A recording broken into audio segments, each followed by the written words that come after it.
Habari. Tunajua kuhusu malengo, ndoto, matarajio. Wengi tunayo. Na ni kitu kizuri sana kuwa na malengo, kwa sababu tunajua usipokuwa na malengo unaweza usifike pale ambapo pengine unapataka.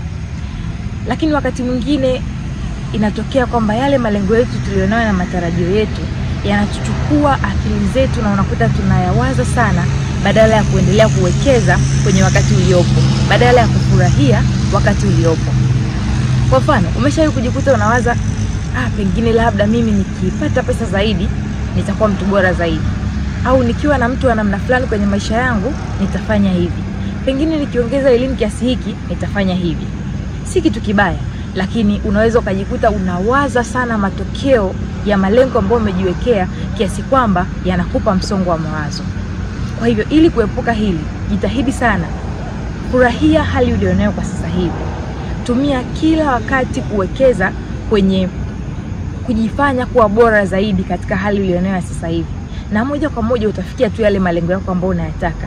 Lakini jitahidi kutumia wakati ulionao vizuri, kwa sababu unajua muda haujirudii. Leo haitakuja tena, na hata kama tarehe kama ya leo itajirudia, itakuja ikiwa ni kwa wakati ujao.